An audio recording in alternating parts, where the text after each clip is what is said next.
Hello friends, welcome back to my channel. मैं हूं शेखर, आ गया हूं एक और नई वीडियो लेकर। तो दोस्तों, इसमें हम देखने वाले हैं घटना चक्र के प्रश्नों को। दोस्तों, इसमें उन प्रश्नों को लिया गया है जो किसी न किसी परीक्षा में पूछे गए हैं, इसलिए दोस्तों महत्वपूर्ण है। वीडियो को अंत तक जरूर से देखेगा। तो चलिए दोस्तों, वीडियो की शुरुआत करते हैं। पहला प्रश्न है यहाँ पर हमारा, बरमूडा त्रिभुज अवस्थित है, ये आपको यहाँ पर बताना है। इसी तरीके से दोस्तों वहाँ पर चार ऑप्शन आपके सामने होंगे। तो यहाँ पर आपको बताना है बरमूडा त्रिभुज दोस्तों अवस्थित है, ये है पश्चिमी उत्तरी अटलांटिक महासागर में। बोले तो ऑप्शन नंबर ए हो जाएगा इसका बिल्कुल बिल्कुल सटीक उत्तर। अगला प्रश्न है यहाँ पर हमारा, विश्व में पहला परमाणु बिजली घर कहाँ स्थापित किया गया था, ये आपको यहाँ पर बताना है। तो इसका सही उत्तर हो जाएगा दोस्तों यहाँ पर हमारा ऑप्शन नंबर डी, यूएसए में। विश्व में पहला परमाणु बिजली घर कहाँ स्थापित किया गया था दोस्तों, ये किया गया था यूएसए में, अमेरिका में। ऑप्शन नंबर डी होगा इसका बिल्कुल बिल्कुल सटीक उत्तर। अगला प्रश्न है यहाँ पर हमारा, निम्नलिखित में से कहाँ अंतर्राष्ट्रीय समुद्री संगठन का मुख्यालय स्थित है। ऑप्शन में से दोस्तों आपको बताना है लंदन, पेरिस, जिनेवा या फिर रोम। तो इसका सही उत्तर हो जाएगा दोस्तों यहाँ पर हमारा अंतर्राष्ट्रीय समुद्री संगठन का मुख्यालय ये है लंदन में। ऑप्शन नंबर ए होगा इसका बिल्कुल बिल्कुल सटीक उत्तर। ज्यादातर दोस्तों जो आपको संगठन देखने को मिलेंगे वो मिलेंगे जिनेवा में। प्रश्न दोस्तों इस तरह से भी बन सकता है कि निम्न में से किस संगठन का मुख्यालय जिनेवा में नहीं है। जिनेवा में दोस्तों आपको देखने को मिल जाएगा WTO का जो है मुख्यालय दोस्तों को कहाँ है, जिनेवा में है। इसके अलावा ILO का दोस्तों मुख्यालय यानी कि अंतर्राष्ट्रीय श्रम संगठन का दोस्तों मुख्यालय कहाँ है, वो भी दोस्तों आपको मिलेगा जिनेवा में। ये आपको याद रखना है। रोम में दोस्तों आपको देखने को मिलेगा, बहुत ज़्यादा महत्वपूर्ण है। रोम में दोस्तों है संयुक्त राष्ट्र खाद्य एवं कृषि संगठन का मुख्यालय दोस्तों FAO। इसका दोस्तों मुख्यालय आपको देखने को मिलेगा कहाँ, रोम में। तो बढ़ते हैं अगले प्रश्न की तरफ। अगला प्रश्न है यहाँ पर हमारा दोस्तों, कई बार यहाँ से प्रश्न आता है। तो यहाँ पर आपको बताना है, एक तरफ दोस्तों इस्पात संयंत्र दिए हुए हैं और एक तरफ दोस्तों सहयोगी देश दिए हुए हैं कि किस देश के सहयोग से ये स्थापित हुआ था, लगा था। तो राउरकेला दोस्तों ये कहाँ है, उड़ीसा में है। तो राउरकेला में दोस्तों जर्मनी की सहायता से बिल्कुल है। भिलाई और बोकारो दोस्तों जो बी वाले हैं, इनको दोस्तों आसानी से याद रखने की ट्रिक है। दुर्गापुर दोस्तों जो है यूके बिल्कुल है, यूनाइटेड किंगडम की दोस्तों सहायता से लगा था दुर्गापुर में, बिल्कुल सही है। भिलाई और बोकारो दोस्तों इसका सही उत्तर हो जाएगा पहले यहाँ पर ऑप्शन नंबर डी। ये दोस्तों जो भिलाई और बोकारो है, बी वाले हैं, बी भिलाई बोकारो दोस्तों ये लगे हैं USSR की सहायता से, रूस की सहायता से दोस्तों ये लगे हैं। ये आपको याद रखना है। तो बी वाले हैं, इस तरह से आप ट्रिक से याद रख सकते हैं। बी बोकारो और भिलाई ये भी बी से आएगा, तो इस तरह से आप याद रख लीजिएगा। तो इसका सही उत्तर हो जाएगा बोकारो दोस्तों ये लगा है रूस की सहायता से, ना कि USA की सहायता से। तो इसका सही उत्तर हो जाएगा यहाँ पर हमारा ऑप्शन नंबर डी। अगला प्रश्न है दोस्तों यहाँ पर हमारा, मेक इन इंडिया कार्यक्रम का लोगो है। अब दोस्तों यहाँ पर आपको ऑप्शन देखना है कंगारू, चीता, हाथी, शेर। तो इसका सही उत्तर हो जाएगा यहाँ पर हमारा ऑप्शन नंबर ए। तो ये हो जाएगा शेर, बोले तो ऑप्शन नंबर ए। अगला प्रश्न है यहाँ पर हमारा, जबरदस्त प्रश्न है, भारत के सकल घरेलू उत्पाद में नीचे दिए गए भिन्न क्षेत्रों के योगदान का कौन सा एक सही ह्रासमान क्रम है। तो ये दोस्तों यहाँ पर आपको बताना है। तो सबसे पहले दोस्तों आएगा सेवा सेक्टर का दोस्तों, जो सर्विस सेक्टर है दोस्तों, इसका योगदान सबसे ज़्यादा है सेवा क्षेत्र का। तो सबसे पहले सेवा, सेवा के बाद दोस्तों उद्योग, फिर उसके बाद दोस्तों कृषि। तो ऑप्शन नंबर ए होगा इसका बिल्कुल बिल्कुल सटीक उत्तर। अगला प्रश्न है यहाँ पर हमारा, GST में कौन सा कर शामिल नहीं किया गया है।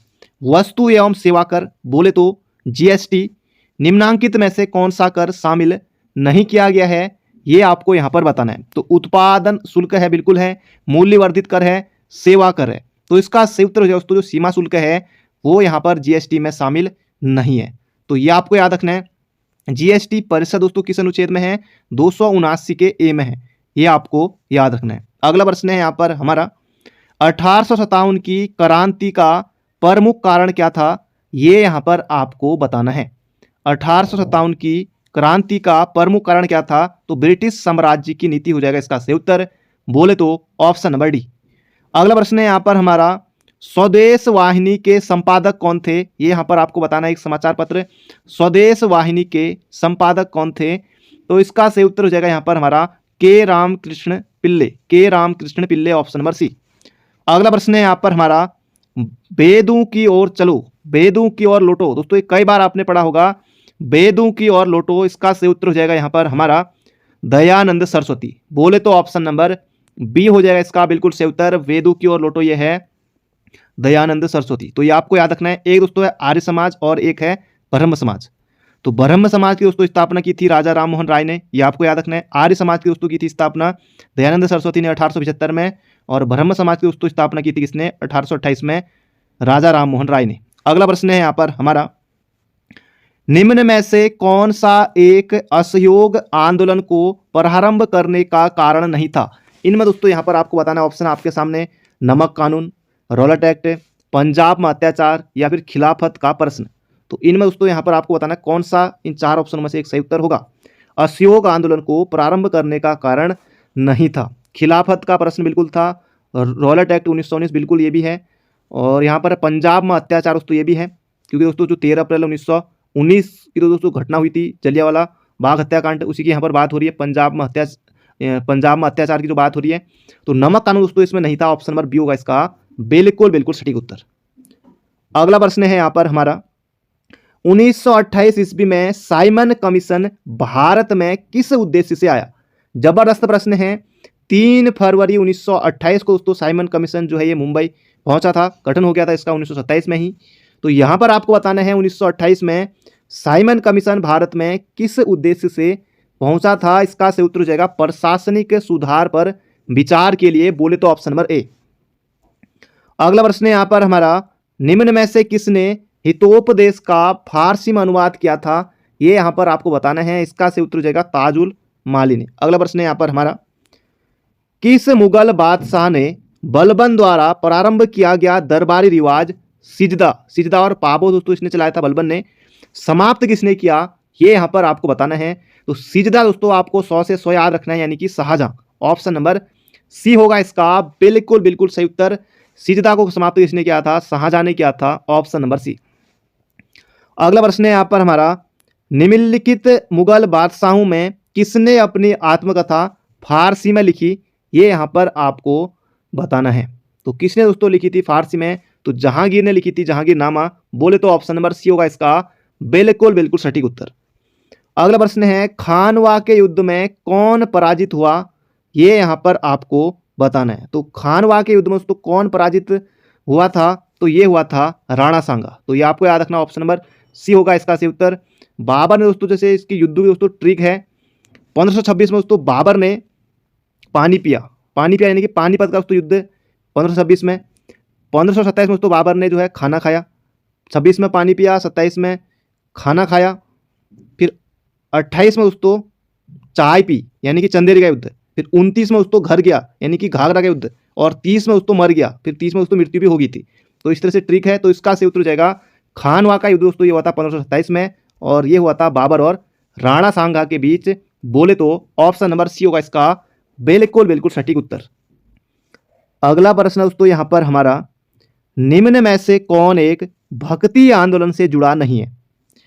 वल्लभाचार्य, गुरु नानक, चैतन्य, या फिर अमीर खुसरो। तो इसका सही उत्तर हो जाए दोस्तों ऑप्शन नंबर डी। बाकी चैतन्य महाप्रभु ये भी जुड़े थे, वल्लभाचार्य सूरदास के गुरु नानक ये भी। तो इसका सही उत्तर हो जाएगा ऑप्शन नंबर डी। अगला प्रश्न है, शेख बहाउद्दीन जकारिया किस संप्रदाय के थे? दोस्तों जो यूकेपीएससी के एग्जाम हुए हैं उनमें दोस्तों ये प्रश्न पूछे गए हैं, और ये दोस्तों जो ये वाला प्रश्न है ये भी दोस्तों उसमें पूछा गया था। यूकेपीएससी जो दोस्तों एग्जाम कराता है पीसीएस लेवल के, तो उनमें दोस्तों ये प्रश्न पूछे गए थे, शेख बहाउद्दीन जकारिया किस संप्रदाय के थे? इसका सही उत्तर हो जाएगा सुहरावर्दी संप्रदाय। ऑप्शन नंबर ए होगा इसका बिल्कुल बिल्कुल सटीक उत्तर। अगला प्रश्न है, जबरदस्त प्रश्न है और कई बार ये प्रश्न दोस्तों परीक्षाओं में पूछा जा चुका है। भारत में निम्न में से राजकोषीय नीति निर्धारित करता है? जबरदस्त प्रश्न है। भारत में निम्न में से कौन राजकोषीय की नीति दोस्तों निर्धारित करता है? इसका सही उत्तर हो जाएगा, अब आपके मन में आ रहा होगा, आरबीआई या फिर वित्त मंत्रालय। तो इसका सही उत्तर दोस्तों हो जाएगा राजकोषीय नीति निर्धारित करता है कौन? वित्त मंत्रालय। अगर आएगी मौद्रिक नीति कौन, तब हो जाएगा दोस्तों आपका सही उत्तर आरबीआई यानी कि भारतीय रिजर्व बैंक। तो यहां पर सही उत्तर होगा ऑप्शन नंबर सी। अगला प्रश्न है, स्टेट डाटा सेंटर प्रारंभ करने वाला पहला भारतीय राज्य दोस्तों ये बना है कौन? हिमाचल प्रदेश। अगला प्रश्न है यहां पर हमारा, ये प्रश्न दोस्तों जो ये बुक है ये दोस्तों पहले भी पूछी गई है एग्जाम में। प्लानिंग एंड द पुअर पुस्तक के लेखक कौन है? जबरदस्त प्रश्न है, फिर से रिपीट हो सकता है। B.S. मिन्हास, बोले तो Bagicha Singh Minhas. Option number B होगा इसका बिल्कुल बिल्कुल सटीक उत्तर। अगला प्रश्न है, निम्नलिखित में से किसे जैविक खाद के रूप में प्रयुक्त किया जाता है? अब दोस्तों इसे आपको साइंस नहीं समझना है। जैसे दोस्तों यूकेपीएससी में भी एक प्रश्न पूछा गया था कोई पुलिस परीक्षा में। अब दोस्तों इस तरह के प्रश्न आयोग पूछ देता है, तो यहाँ पर आपको बताना है इनमें से दोस्तों जैविक खाद के रूप में प्रयुक्त किया जाता है किसे? ये हो जाएगा एजोला। ऑप्शन नंबर बी होगा इसका बिल्कुल बिल्कुल सटीक उत्तर। तो बढ़ते हैं अगले प्रश्न की तरफ। अगला प्रश्न है, अल्फाल्फा है दोस्तों ये क्या है? ये हो जाएगा एक प्रकार की घास है। ऑप्शन नंबर ए। एस्किमो दोस्तों जो जनजाति है ये कहाँ की निवासी है? ये यहाँ पर आपको बताना है। एस्किमो निवासी है तो ये है कनाडा की। ऑप्शन नंबर ए। अगला प्रश्न है यहाँ पर हमारा, किस अधिनियम ने भारतवासियों को अपने देश के प्रशासन में कुछ हिस्सा लेना संभव बनाया? तो ये बनाया था चार्टर एक्ट 1833 के द्वारा। अगला प्रश्न है यहाँ पर हमारा, जबरदस्त प्रश्न है दोस्तों, ये प्रश्न वीडियो परीक्षा में पूछा गया था पिछले साल। भारत के संविधान में सम्मिलित समवर्ती सूची किस देश की देन है? अब दोस्तों जरूरी नहीं है परिभाषा प्रश्न की इसी तरह से रहे दोस्तों, आयोग जो है एक प्रश्न को 50 तरीके से पूछ सकता है। बाकी उत्तर दोस्तों इसका वही रहेगा, आपको समझ जाना है। भारत के संविधान में सम्मिलित समवर्ती सूची दोस्तों जो ली हमने ऑस्ट्रेलिया, इसका से उत्तर हो जाएगा ऑप्शन नंबर बी। अगला प्रश्न है, विश्व के किस क्षेत्र को आप बुशमैन से संबंध करेंगे? पुलिस परीक्षा में दोस्तों कोई इस तरह का कोई प्रश्न पूछा गया था, तो विश्व के किस क्षेत्र को आप बुशमैन से संबंध करेंगे दोस्तों? ये जो जनजाति है ये पाई जाती है कहाँ? कालाहारी में। बोले तो ऑप्शन नंबर डी, कालाहारी में दोस्तों ऑप्शन नंबर डी। अगला प्रश्न है यहाँ पर हमारा, संविधान के किस भाग में पंचायती राज व्यवस्था का प्रावधान दिया गया? जबरदस्त प्रश्न है। पंचायती राज दोस्तों जो है ये है भाग 9 में। भाग 9 दोस्तों ये हो जाएगा ऑप्शन नंबर ए। 9 दोस्तों इस तरह से लिखा जाता है रोमन में, ऑप्शन नंबर ए होगा इसका बिल्कुल बिल्कुल सटीक उत्तर। अगला प्रश्न है, संविधान को एक पवित्र दस्तावेज किसने कहा? ये यहां पर आपको बताना है, संविधान को एक पवित्र दस्तावेज किसने कहा? दोस्तों ये कहा था भीमराव अंबेडकर ने। तो ये आपको नाम याद रखना है, जबरदस्त प्रश्न है बनेगा। अनुच्छेद 32 को दोस्तों जो संवैधानिक उपचारों का अधिकार है इसको भीमराव अंबेडकर ने आत्मा एवं हृदय कहा है, यह भी आपको याद रखना है। अगला प्रश्न है, निम्नलिखित में से किस सुल्तान से निजामुद्दीन औलिया ने भेंट करने से इनकार कर दिया था? किस सुल्तान से दोस्तों? ऑप्शन आपके सामने, जलालुद्दीन खिलजी, अलाउद्दीन खिलजी, गयासुद्दीन तुगलक या फिर मोहम्मद बिन तुगलक MBD। तो इसका सही उत्तर हो जाएगा यहाँ पर हमारा अलाउद्दीन खिलजी। बोले तो ऑप्शन नंबर बी। अगला प्रश्न है यहाँ पर हमारा, जिसके शासनकाल में गुरु नानक ने सिख धर्म की स्थापना की वह दोस्तों कौन था? ये यहाँ पर आपको बताना है। तो सिख धर्म दोस्तों ये हो जाएगा सिकंदर लोदी के समय। ऑप्शन नंबर बी हो जाएगा इसका बिल्कुल बिल्कुल सटीक उत्तर। अगला प्रश्न है यहाँ पर हमारा, शुद्ध अद्वैतवाद का प्रतिपादन किसने किया? दोस्तों जबरदस्त प्रश्न है और यहां से प्रश्न जरूर से बनता है। तो शुद्ध अद्वैतवाद का दोस्तों प्रतिपादन किया था। अगर दोस्तों केवल और केवल अद्वैतवाद रहता दोस्तों तब हो जाता है यहाँ पर हमारा शंकराचार्य सही उत्तर। हालांकि यहाँ पर ऑप्शन में शंकराचार्य नहीं है, तो शुद्ध अद्वैतवाद दोस्तों इसका सही उत्तर हो जाएगा वल्लभाचार्य। बोले तो ऑप्शन नंबर बी। अगला प्रश्न है यहाँ पर हमारा, अंतर्राष्ट्रीय विकलांग दिवस मनाया जाता है दोस्तों, अभी हाल ही में मनाया गया है दिसंबर में। तो अंतर्राष्ट्रीय विकलांग दिवस दोस्तों ये मनाया जाता है अभी दोस्तों हाल ही में मनाया गया था 3 दिसंबर को। ऑप्शन नंबर डी होगा इसका बिल्कुल सही उत्तर। 10 दिसंबर को दोस्तों मनाया जाता है विश्व मानवाधिकार दिवस, और 19 नवंबर को दोस्तों मनाया जाता है विश्व शौचालय दिवस। ये आपको याद रखना है। और पुरुष दिवस भी जहाँ तक है इसी दिन मनाया जाता है, और 19 नवंबर को दोस्तों आपको याद रखना है कि शौचालय दिवस मनाया जाता है। 24 अक्टूबर को दोस्तों मनाया जाता है संयुक्त राष्ट्र दिवस, ये भी आपको याद रखना है। इसका सही उत्तर हो जाएगा 3 दिसंबर को। अगला प्रश्न है, किताब उल हिंद रचना के प्रसिद्ध लेखक का नाम क्या था? तो ये यहां पर आपको बताना है किताब उल हिंद, तो कई बार आपने पढ़ा होगा लुसेंट में भी। तो इसका सही उत्तर हो जाएगा अलबरूनी। ऑप्शन नंबर सी बिल्कुल सही उत्तर है। अगला प्रश्न है, अब्दुल रज्जाक विजयनगर किसके शासनकाल में आया था? तो अभी तक दोस्तों यहां से प्रश्न नहीं आया है, आयोग ने नहीं पूछा है, लेकिन दोस्तों सभी एग्जाम दोस्तों जो भी हैं आपके अभी फिलहाल के लिए वो सभी दोस्तों यूकेपीएससी ने कराने हैं। अलग अलग परीक्षा में दोस्तों अलग अलग टॉपिक से दोस्तों प्रश्न आपको देखने को मिलेंगे। तो यहाँ पर आपको बताना है कि अब्दुल रज्जाक विजयनगर दोस्तों विजयनगर की स्थापना की थी हरिहर बुक्का ने 1336 में। तो किसके समय में दोस्तों ये आया था? तो इसका सही उत्तर हो जाएगा देवराय द्वितीय के शासनकाल में आया था। कृष्णदेव राय नहीं करना है, देवराय द्वितीय के शासनकाल में आया था। अगला प्रश्न है, दिल्ली सल्तनत के तुगलक राजवंश का अंतिम शासक निम्नलिखित में से कौन था? ये यहाँ पर आपको बताना है, जबरदस्त प्रश्न है। तो इसका सही उत्तर हो जाएगा यहाँ पर हमारा Nasir uddin Mohammad. Option number C हो जाएगा इसका बिल्कुल सही उत्तर। जबरदस्त प्रश्न है, एग्जाम में बन सकता है। अगला प्रश्न है, उस पाल शासक का नाम बताइए जिसने विक्रमशिला विश्वविद्यालय की स्थापना की। विक्रमशिला विश्वविद्यालय स्थापित किया, उस पाल शासक का नाम बताइए। तो ये क्या था? धर्मपाल ने, धर्मपाल। ऑप्शन नंबर ए होगा इसका बिल्कुल बिल्कुल सटीक उत्तर। अगला प्रश्न है, निम्नलिखित में से किसने राष्ट्रकूट साम्राज्य की स्थापना की? जबरदस्त प्रश्न है, बन सकता है। तो इसका सही उत्तर हो जाएगा यहाँ पर हमारा दंती दुर्ग ने की थी राष्ट्रकूट साम्राज्य की स्थापना। बोले तो ऑप्शन नंबर बी होगा इसका बिल्कुल बिल्कुल सटीक उत्तर। अगला प्रश्न है यहाँ पर हमारा, किस राजवंश ने उत्तर भारत पर शासन नहीं किया? दोस्तों 4 ऑप्शन है यहाँ पर आपको बताना है, किस राजवंश ने जो है उत्तर भारत पर शासन नहीं किया? मौर्य ने, राजपूत, चालुक्य या फिर गुप्त? किसने नहीं किया? मौर्य दोस्तों बिल्कुल है, मौर्य ने किया था, राजपूत ने भी, गुप्तू ने भी। तो चालुक्य इसका सही उत्तर हो जाएगा ऑप्शन नंबर ए। अगला प्रश्न है यहाँ पर हमारा, एक क्षेत्र पंचायत का क्षेत्र निर्धारित किया जाता है। दोस्तों ये प्रश्न भी पहले पूछा जा चुका है किसी परीक्षा में। तो एक क्षेत्र पंचायत का क्षेत्र दोस्तों निर्धारित किसके द्वारा किया जाएगा? क्या राज्य सरकार करेगी, चुनाव आयोग, जनपद के जिलाधिकारी के द्वारा या फिर मंडल के आयुक्त के द्वारा? ये दोस्तों अधिकार है किसे? राज्य सरकार को है, अधिकार है एक क्षेत्र पंचायत का क्षेत्र निर्धारित किया जाता है। ये हो जाएगा ऑप्शन नंबर बी, राज्य सरकार के द्वारा। अगला प्रश्न है, सदाबहार प्रश्न है, कई बार परीक्षा में आपने देखा होगा, संविधान के किस अनुच्छेद के अंतर्गत धन विधेयक को परिभाषित किया गया है? तो धन विधेयक दोस्तों किसमें है? यह है अनुच्छेद 110 में। संसद का दोस्तों जो संयुक्त अधिवेशन है वो है 108 में। ये दोनों दोस्तों अनुच्छेद महत्वपूर्ण है। तो धन विधेयक दोस्तों ये हो जाएगा किसमें? अनुच्छेद 110 में। और कोई विधेयक धन विधेयक है या नहीं, इसका निर्धारण कौन करते हैं? ये करते हैं लोकसभा अध्यक्ष। ये भी आपको मोहजबानी याद रखना है। अगला प्रश्न है यहाँ पर हमारा, किस चोल राजा ने जल सेना प्रारंभ की थी? जबरदस्त प्रश्न है, बिल्कुल छपने वाला प्रश्न है।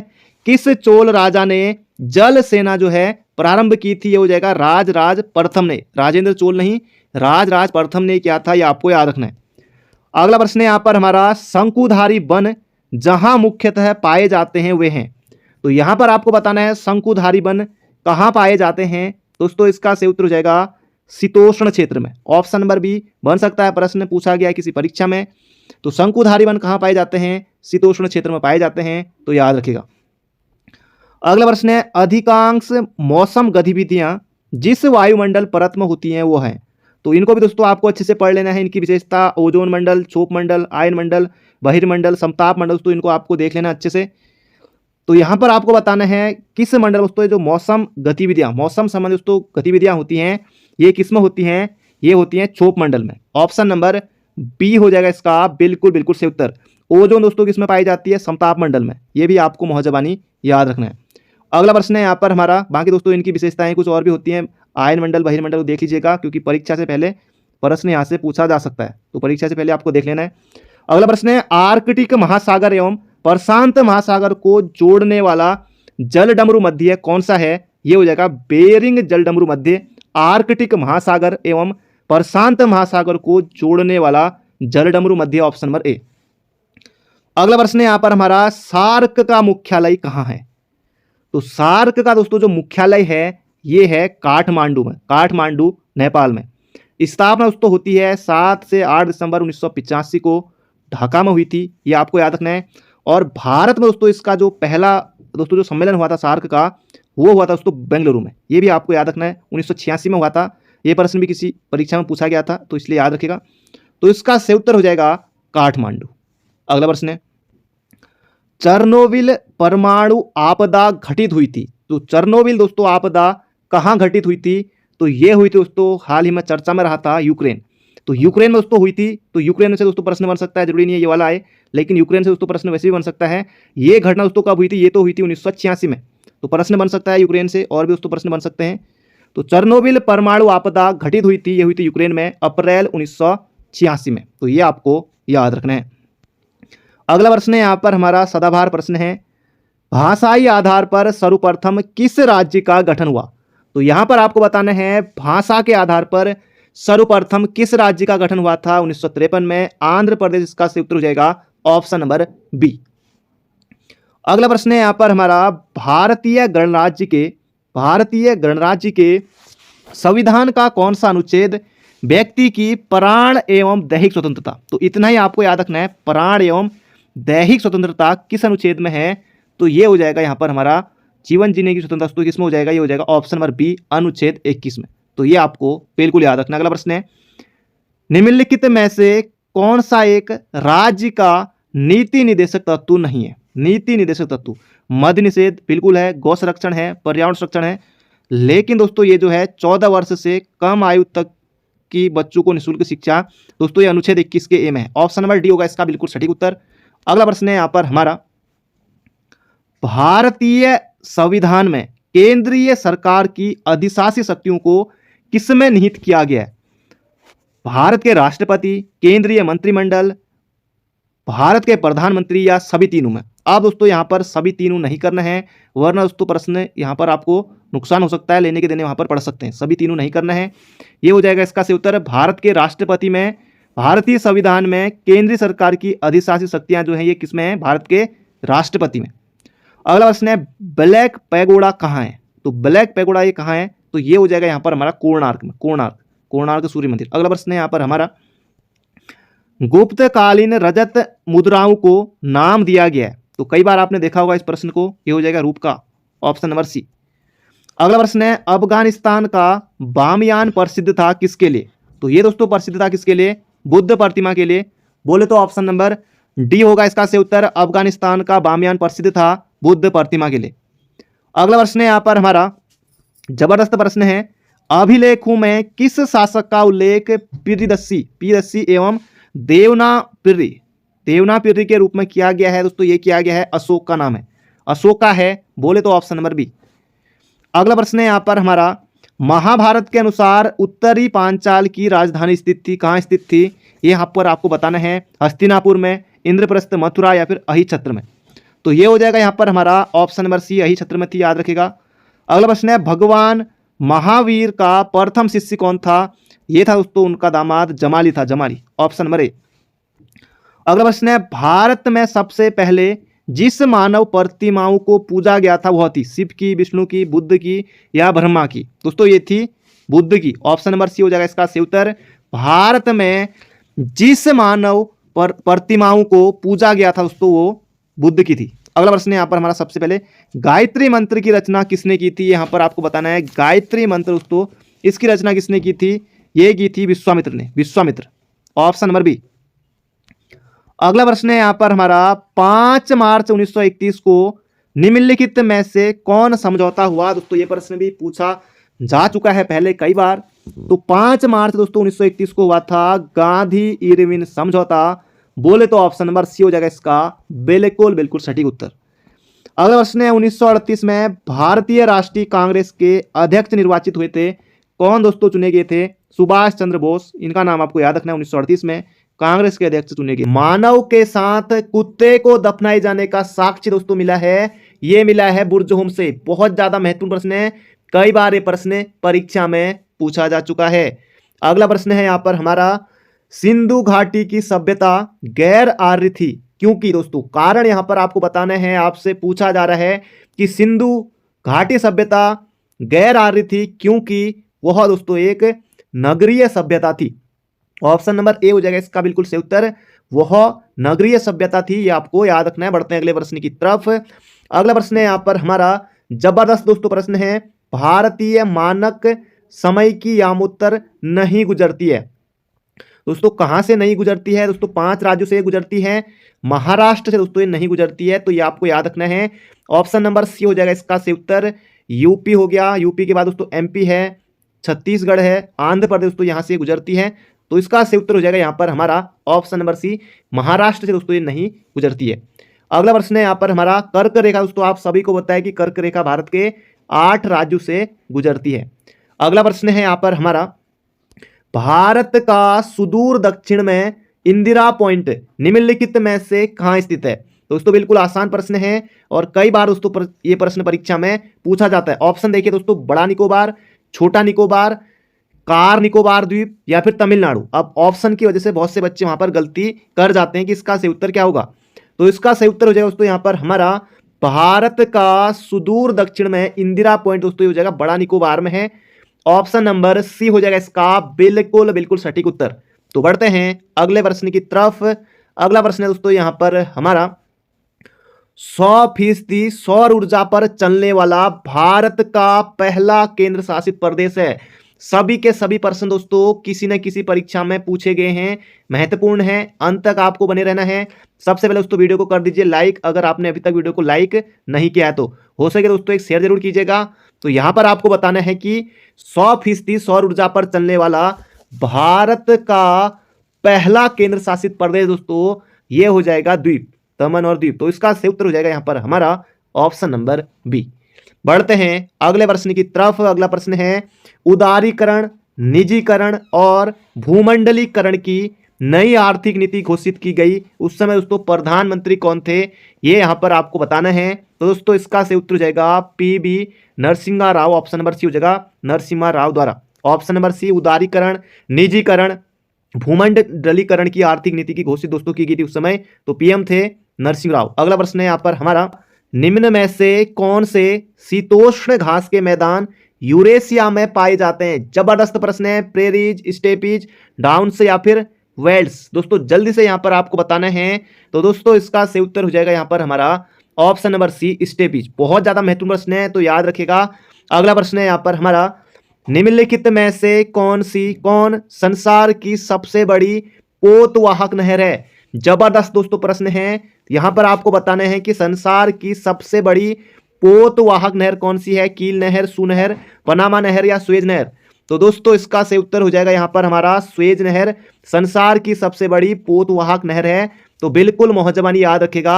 अगला प्रश्न है, गरजती चालीसा, प्रचंड पचासा एवं चीखता साटा क्या है?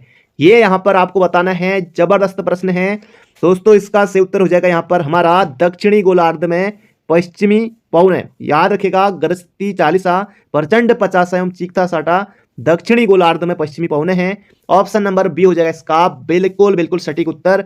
अगला प्रश्न है यहाँ पर हमारा, भारतीय संविधान में समस्त कार्यपालिका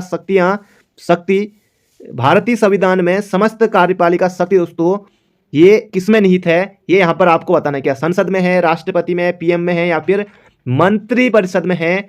ये यहां पर आपको बताना है। तो भारतीय संविधान में दोस्तों जो समस्त कार्यपालिका शक्तियां निहित है दोस्तों, इसका सही उत्तर हो जाएगा ऑप्शन नंबर सी हमारा बिल्कुल सही उत्तर है, राष्ट्रपति। अगला प्रश्न है दोस्तों यहां पर हमारा, भारत के निम्न न्यायाधीशों में से किस एक ने राष्ट्रपति के रूप में कार्य किया? जबरदस्त प्रश्न है दोस्तों। इसका सही उत्तर हो जाएगा यहां पर हमारा justice M Hidayatullah. Option number C, PN Bhagwati दोस्तों आपको नहीं करना है। इसका सही उत्तर हो जाएगा जस्टिस एम हिदायतुल्लाह। इन्होंने दोस्तों ये भारत के मुख्य न्यायाधीश थे, होने को सभी थे, तो इन्होंने दोस्तों राष्ट्रपति के रूप में भी कार्य किया था। पीएन भगवती के समय दोस्तों जनहित याचिका ये आई थी। अगला प्रश्न है यहाँ पर हमारा, राष्ट्रीय सुरक्षा समिति का प्रधान कौन होता है? जबरदस्त दोस्तों प्रश्न है। राष्ट्रीय सुरक्षा समिति का प्रधान कौन होता है? जबरदस्त प्रश्न दोस्तों। इसके प्रधान कौन होते हैं? तो प्रधानमंत्री दोस्तों इसके प्रधान होते हैं राष्ट्रीय सुरक्षा समिति के। बिल्कुल आपको मोहजबानी प्रश्न याद रखना है। अगला प्रश्न है यहाँ पर हमारा, जबरदस्त प्रश्न दोस्तों, अंत तक बने रहिएगा। अगला प्रश्न है, नियंत्रक एवं महालेखा परीक्षक की टीका टिप्पणी पर उचित कार्रवाई करने की अंतिम जिम्मेदारी किसकी है? ये यहां पर आपको बताना है। राष्ट्रपति, सर्वोच्च न्यायालय, एनडीसी, राष्ट्रीय विकास परिषद या फिर संसद की? तो दोस्तों इसका सही उत्तर हो जाएगा यहां पर हमारा संसद की है। कैग की टीका टिप्पणी पर उचित कार्रवाई करने की अंतिम जिम्मेदारी दोस्तों यह है संसद की। अगला प्रश्न है दोस्तों यहां पर हमारा, लोकसभा का अध्यक्ष अपना त्याग पत्र किसे सौंपता है? ये यहां पर आपको बताना है। तो लोकसभा का दोस्तों जो अध्यक्ष होता है वो किसे सौंपेगा दोस्तों? उपाध्यक्ष को। और उपाध्यक्ष को दोस्तों अगर इस्तीफा देना हो दोस्तों ये किसे देंगे? ये दोस्तों देंगे अध्यक्ष को। तो दोनों दोस्तों इस तरह से देते चले, राष्ट्रपति उपराष्ट्रपति को, उपराष्ट्रपति राष्ट्रपति को। तो बढ़ते हैं अगले प्रश्न की तरफ। अगला प्रश्न दोस्तों यहाँ पर हमारा जबरदस्त प्रश्न है, विश्व बैंक की स्थापना कब की गई? जबरदस्त दोस्तों प्रश्न है। विश्व बैंक की स्थापना दोस्तों होती है ब्रिटेन वुड्स समझौते के तहत दोस्तों हुई थी 1944 में दोस्तों ये समझौता हुआ था। स्थापना दोस्तों इसकी हुई थी 1945 में। बहुत ज्यादा महत्वपूर्ण प्रश्न है, सभी परीक्षाओं के लिए महत्वपूर्ण प्रश्न है, बिल्कुल छपेगा एग्जाम में। तो विश्व बैंक की स्थापना दोस्तों इसका सही उत्तर हो जाएगा यहाँ पर हमारा 1945 में हुई थी विश्व बैंक की स्थापना। अगला प्रश्न है दोस्तों यहाँ पर हमारा WTO बोले तो विश्व व्यापार संगठन, भारत विश्व व्यापार संगठन का सदस्य किस वर्ष बना? ये यहाँ पर आपको बताना है। दोस्तों आपको पता है कि WTO की स्थापना कब हुई थी? दोस्तों ये हुई थी 1995 में।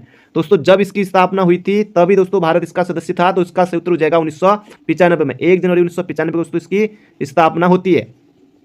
अगला प्रश्न है दोस्तों यहाँ पर हमारा विश्व का प्रथम कैशलेस अर्थव्यवस्था वाला देश कौन सा है? ये यहाँ पर आपको बताना है। जबरदस्त प्रश्न है दोस्तों। तो इसका सही उत्तर हो जाएगा यहाँ पर हमारा विश्व का प्रथम कैशलेस अर्थव्यवस्था वाला देश दोस्तों ये है स्वीडन। ऑप्शन नंबर बी हो जाएगा इसका बिल्कुल बिल्कुल सटीक उत्तर। अगला प्रश्न दोस्तों यहाँ पर हमारा भारत ने नई राष्ट्रीय जनसंख्या नीति को कब अपनाया? दोस्तों जबरदस्त प्रश्न है, सभी के सभी प्रश्न दोस्तों पूछे गए हैं, अंत तक आपको बने रहना है। तो भारत ने नई राष्ट्रीय जनसंख्या नीति को कब अपनाया? तो दोस्तों इसका सही उत्तर हो जाएगा सन 2000 में। बहुत ज्यादा महत्वपूर्ण है, प्रश्न दोस्तों आने की प्रबल संभावना है। नई राष्ट्रीय जनसंख्या नीति सन 2000 में। अगला प्रश्न दोस्तों यहाँ पर हमारा 1921 में मोपला विद्रोह कहाँ हुआ था? यहाँ पर आपको बताना है। 1921 में मोपला विद्रोह दोस्तों कहाँ हुआ था? केरल में। दोस्तों केरल में हुआ था। तो मालाबार दोस्तों केरल में, ये तो मालाबार इसका सही उत्तर हो जाएगा यहाँ पर हमारा ऑप्शन नंबर सी। अगला प्रश्न है यहाँ पर हमारा 1857 के विद्रोह से निम्नलिखित में से कौन संबंध नहीं था? बेगम हजरत महल दोस्तों लखनऊ में किया था, कुंवर सिंह ने बिहार में किया था, मौलवी अहमदुल्ला दोस्तों इन्होंने भी किया था, ये भी दोस्तों 1857 के क्रांति से संबंधित हैं। उधम सिंह दोस्तों नहीं है, इसका सही उत्तर हो जाएगा यहाँ पर हमारा ऑप्शन नंबर सी। ये दोस्तों उधम सिंह के नाम पर दोस्तों हमारा एक जनपद भी है, उसका नाम दोस्तों उधम सिंह नगर। तो इसका सही उत्तर हो जाएगा यहाँ पर हमारा ऑप्शन नंबर सी। इन्होंने दोस्तों लंदन में जाकर जनरल डायर को गोली से मारा था। हालांकि दोस्तों वो जो जनरल डायर था वो कोई और था, लेकिन जो असली वाला था दोस्तों उसकी पहले ही मृत्यु हो चुकी थी, ऐसा आपने पढ़ा होगा। तो इसका सही उत्तर हो जाएगा दोस्तों यहाँ पर उधम सिंह। अगला प्रश्न है यहाँ पर हमारा 1857 की क्रांति के दौरान बिहार में क्रांतिकारियों का नेता कौन था? जबरदस्त दोस्तों प्रश्न है, बिल्कुल छपेगा एग्जाम में। बाबू कुंवर सिंह इसका सही उत्तर हो जाएगा। 1857 की क्रांति के दौरान बिहार में क्रांतिकारियों का नेता कौन था? कुंवर सिंह। अगला प्रश्न दोस्तों यहाँ पर हमारा जबरदस्त प्रश्न है, बार बार प्रश्न परीक्षा में पूछा जाता है। अंग्रेजों के शासनकाल में भारत के आर्थिक दोहन के सिद्धांत को किसने प्रतिपादित किया? ये यहाँ पर आपको बताना है दोस्तों। इसका सही उत्तर हो जाएगा किसने किया था? दादा ने किया था, दादा भाई नौरोजी हो जाएगा इसका सही उत्तर ऑप्शन नंबर डी। अंग्रेजों के शासनकाल में भारत के आर्थिक दोहन के सिद्धांत का प्रतिपादन दोस्तों किसने किया था? ये हो जाएगा दादा भाई नौरोजी ने। अगला प्रश्न दोस्तों जबरदस्त प्रश्न है, सभी के सभी प्रश्न महत्वपूर्ण हैं। किसके शासनकाल में स्थायी बंदोबस्त प्रारंभ किया गया था? जल्दी से दोस्तों यहाँ पर आपको बताना है। तो इसका सही उत्तर हो जाए दोस्तों Lord Cornwallis, option number B. जबरदस्त प्रश्न है, स्थायी बंदोबस्त दोस्तों प्रारंभ किया गया था किसके शासनकाल में? दोस्तों ये हो जाएगा Lord Cornwallis, option number B. जबरदस्त प्रश्न है। बढ़ते हैं अगले प्रश्न की तरफ। अगला प्रश्न है यहाँ पर हमारा भारत में कर्जन के प्रशासन की तुलना औरंगजेब से किसने की थी? जबरदस्त प्रश्न दोस्तों ये की थी गोपाल कृष्ण गोखले, जी के गोखले ने भारत में लॉर्ड कर्जन के प्रशासन की तुलना दोस्तों किससे की थी? औरंगजेब से की थी, ये आपको याद रखना है। तो बढ़ते हैं अगले प्रश्न की तरफ दोस्तों। इसी तरह से हम चलेंगे, सीधे प्रश्न और सीधे उत्तर रिवीजन दोस्तों आपको यहाँ पर करना है। 101 प्रश्नों का दोस्तों ये आपका टेस्ट है, बने रहेगा अंत तक। अगला प्रश्न है, पेशवाई को कब समाप्त किया गया था? जल्दी से बताइए, पेशवाई को कब समाप्त किया गया था? तो इसका सही उत्तर हो जाएगा 1818 में। ऑप्शन नंबर बी हो जाएगा इसका सही उत्तर, बी फॉर बागेश्वर। अगला प्रश्न है यहाँ पर हमारा प्राचीन स्मारक संरक्षण एक्ट किस गवर्नर जनरल के कार्यकाल में पारित हुआ? जबरदस्त प्रश्न दोस्तों, इससे पहले भी हम इस प्रश्न को कई बार देख चुके हैं। तो दोस्तों आपके मन में उत्तर आ गया होगा 5 सेकंड के भीतर। तो इसका सही उत्तर हो जाएगा option number C Lord Curzon. Lord Curzon के समय दोस्तों 1904 में प्राचीन स्मारक संरक्षण एक्ट ये दोस्तों पारित हुआ था। बिल्कुल आपको मोहजबानी याद रखना है। अगला प्रश्न दोस्तों बार बार ये प्रश्न परीक्षा में आता है, यूकेपीएससी दोस्तों अक्सर इस प्रश्न को पूछता है। तो हिंदुस्तान सोशलिस्ट रिपब्लिकन एसोसिएशन की स्थापना कब हुई? जल्दी से यहां पर आपको बताना है, हिंदुस्तान सोशलिस्ट रिपब्लिकन एसोसिएशन की स्थापना कब हुई? तो दोस्तों ये हुई थी 1928 में। जबरदस्त प्रश्न है, आ सकता है फिर से एग्जाम में। तो बढ़ते हैं अगले प्रश्न की तरफ। अगला प्रश्न है यहाँ पर हमारा, महाराष्ट्र में गणपति पर्व का श्री गणेश किया था किसने? जल्दी से यहां पर आपको बताना है दोस्तों एक किसने किया था? बाल गंगाधर तिलक। स्वराज मेरा जन्म सिद्ध अधिकार है और इसे मैं लेकर रहूंगा, ये भी दोस्तों किसने कहा था? बाल गंगाधर तिलक, बोले तो बीजी तिलक। बीजी तिलक से दोस्तों 4 बार दोस्तों कौन मिले थे? वदीदत्त पांडे। अंतिम बार दोस्तों मिलने पर कहा था कि मेरी 4 धाम यात्रा पूरी होगी है, वदीदत्त पांडे ने कहा था। और कुमाऊं आने का दोस्तों न्योता दिया था। वदीदत्त पांडे के गुरु कौन थे दोस्तों? वो भी कौन थे? तिलक थे। तो इसका सही उत्तर हो जाएगा यहाँ पर हमारा ऑप्शन नंबर ए। अगला प्रश्न है, क्रांतिकारियों के एक गुप्त समाज अभिनव भारत का गठन किसने किया था? जबरदस्त प्रश्न है दोस्तों, जल्दी से यहां पर आपको बताना है। तो ये अभिनव भारत दोस्तों संस्था का गठन किसने किया था? बीडी सावरकर ने किया था। बहुत ज्यादा महत्वपूर्ण प्रश्न है, तो याद रखिएगा। अभिनव भारत दोस्तों संस्था का गठन किसने किया था? बीडी सावरकर। अगला प्रश्न दोस्तों यहाँ पर हमारा बिल्कुल आसान प्रश्न है, सीधे सीधे दोस्तों पुलिस परीक्षा में टपक सकता है प्रश्न। स्वामी विवेकानंद द्वारा रामकृष्ण मिशन की स्थापना की गई। जल्दी से दोस्तों यहाँ पर आपको बताना है, स्वामी विवेकानंद के द्वारा दोस्तों रामकृष्ण मिशन की स्थापना की गई थी 1897 में दोस्तों। बिल्कुल आपको याद है, अच्छे से याद है। ऑप्शन नंबर डी हो जाएगा इसका बिल्कुल सटीक उत्तर। तो बढ़ते हैं अगले प्रश्न की तरफ। इनका दोस्तों मूल नाम क्या था? स्वामी विवेकानंद का दोस्तों मूल नाम क्या था? कमेंट बॉक्स में छापिएगा जरूर कि इनका मूल नाम क्या था। अगला प्रश्न दोस्तों यहाँ पर हमारा जबरदस्त प्रश्न, एक और प्रश्न आपके सामने है, निम्नलिखित में से कौन सा एक जर्नल अबुल कलाम आजाद द्वारा प्रकाशित होता है दोस्तों? कौन सा एक पत्र इनमें से आपको बताना है। तो दोस्तों इसका सही उत्तर हो जाएगा अल हिलाल। ऑप्शन नंबर ए हो जाएगा इसका बिल्कुल सही उत्तर, अबुल कलाम अल हिलाल। इस तरह से आप याद रख सकते हैं। अगला प्रश्न दोस्तों यहाँ पर हमारा जबरदस्त और धांसू प्रश्न, निम्नलिखित में से कौन इंडियन एसोसिएशन का संस्थापक था? जबरदस्त प्रश्न है। Gopal Krishna Gokhale, Bipin Chandra Paul, SN. बनर्जी, बोले तो सुरेंद्र नाथ बैनर्जी, दादा भाई नौरोजी। दोस्तों इसका सही उत्तर हो जाएगा यहाँ पर हमारा Surendra Nath Banerjee, S N. Banerjee. Option number D for Dehradun इसका बिल्कुल सही उत्तर है। तो बढ़ते हैं अगले प्रश्न की तरफ। अगला प्रश्न यहाँ पर हमारा, नव बौद्धवाद के प्रतिपादक कौन है? जल्दी से दोस्तों यहाँ पर आपको बताना है। तो दोस्तों आपको याद होगा कि भीमराव अंबेडकर ने भी दोस्तों बौद्ध धर्म अपनाया था। तो इसका सही उत्तर हो जाएगा ऑप्शन नंबर सी, नव बौद्धवाद के प्रतिपादक दोस्तों कौन थे? ये थे दोस्तों भीमराव अंबेडकर साहब। तो इसका सही उत्तर हो जाएगा ऑप्शन नंबर सी। अगला प्रश्न है यहाँ पर हमारा, भारत में जिस राजनीतिक संगठन की स्थापना 1838 में हुई उसका नाम था? 1838 में दोस्तों किसकी स्थापना हुई? जल्दी से यहाँ पर आपको बताना है। तो दोस्तों इसका सही उत्तर हो जाएगा यहाँ पर हमारा, जमींदारी एसोसिएशन की स्थापना कब हुई थी? दोस्तों ये हुई थी 1838 में।